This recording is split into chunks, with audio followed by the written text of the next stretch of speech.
উদ্দেশ্যহীনভাবে ঘোরাঘুরি করা কিশোর অপরাধের লক্ষ্য, কিন্তু আমি আমার তরুণ বয়সে কিশোর অপরাধ করা শুরু করলাম। এই এক্সপিরিয়েন্সটা তোকে আমি এক্সপ্লেন করতে পারবো না। তোকে মানুষের ভালোবাসায় অভ্যস্ত হয়ে যাওয়াটা খুবই ভয়ঙ্কর খেলা মনে, কারণ হঠাৎ করে যখন তুমি ভালোবাসা পাবা না, তুমি অসহায় চলে পড়ে যাবে।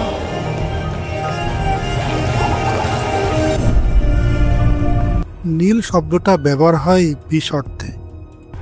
বিষে নীল হয়ে যাওয়ার কথা তো আমরা সবাই শুনেছি। সেই নীল শব্দের সাথে সুখ শব্দটার ব্যবহার।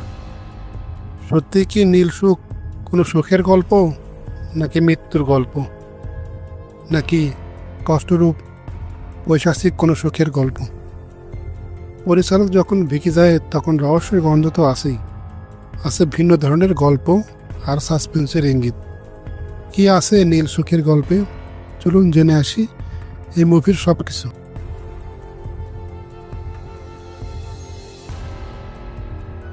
কথা সাহিত্যিক হুমায়ুন আহমেদ স্যারকে উৎসর্গ করা এই সিনেমার গল্পে দেখা যায় 27 বছর বয়সী এক মেয়ের প্রেম এবং বিরহের স্মৃতির মন্থন।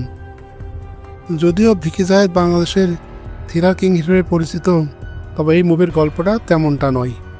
একটা প্রেমের গল্পকে একেবারেই ভিন্নভাবে উপস্থাপন করেছেন তিনি। মুভির গল্প বলার ধরনটা আর 10টা বাংলা মুভির মতো না। যেহেতু মুভিটা কথা সাহিত্যিক হুমায়ুন আহমেদকে উৎসর্গ করা, সেহেতু এই মুভির গল্পটা উপন্যাসের পাতা উল্টানোর মতো এগিয়েছে। মানে অনেকটা হুমায়ুন আহমেদের উপন্যাস পড়ার একটা ফিল দেওয়ার চেষ্টা করা হয়েছে। তবে গল্পটা দেখে আপনার খুব একটা বাস্তবিক মনে হবে না। তো যারা উপন্যাস পড়তে ভালোবাসেন, বিশেষ করে হুমায়ুন আহমেদের উপন্যাস পড়ে অভ্যস্ত, তাদের কাছে বেশ ভালো লাগবে মুভিটা। এতে গেল মোটামুটি মুভির স্টোরি টেলিং।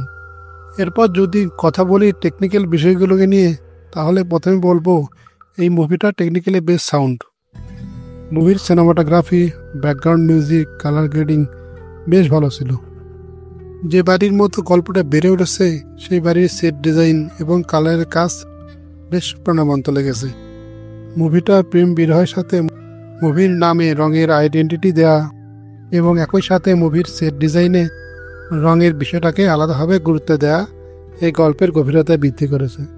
কেননা প্রেম ভালোবাসা আর গল্পের সাথে রঙের একটা অদৃশ্য সম্পর্ক আছে। এছাড়া মুভির নামের সাথে তথা নীল রঙের সাথে সামঞ্জস্য রেখে মুভির সেট ডিজাইন এবং অভিনয় শিল্পীদের কস্টিউম ডিজাইনে নীল রঙকে প্রাধান্য দেওয়া হয়েছে। এখন যদি আসি অভিনয় প্রসঙ্গে, তাহলে প্রথমেই বলতে হয় মেহজাবিনের কথা।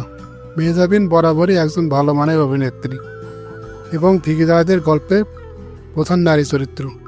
এই মুভিতেও মেহজাবিন বেশ ভালো অভিনয় করেছে, পাশাপাশি সাপোর্টিং অভিনেতারাও বেশ ভালো অভিনয় করেছে।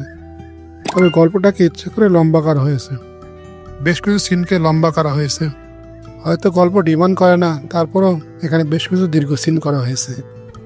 বেশ কিছু জায়গায় এই লং সিনগুলো আপনাকে ভীষণ বিরক্ত করবে, কারণ সিনগুলো আদতে বাড়তি কোনো ইমোশন মেক করতে পারেনি। আর হ্যাঁ, এই মুভিতে ভিকি জায়েদ তার 8-10টা স্বাভাবিক মুভির মতোই টুইস্ট রাখার চেষ্টা করেছেন। মুভির গল্পটা অসাধারণ না হলেও দেখার মতো বলা যায়। মুভিটা দেখতে পারবেন ওটিটি প্ল্যাটফর্ম বিঞ্জে। মুভিটা কেমন হয়েছে জানাতে ভুলবেন না। আর এই চ্যানেলে নতুন নতুন ভিডিও পেতে সাবস্ক্রাইব করে রাখতে পারেন। আজ এ পর্যন্তই, কথা হবে অন্য কোনো ভিডিওতে। সেই পর্যন্ত টাটা।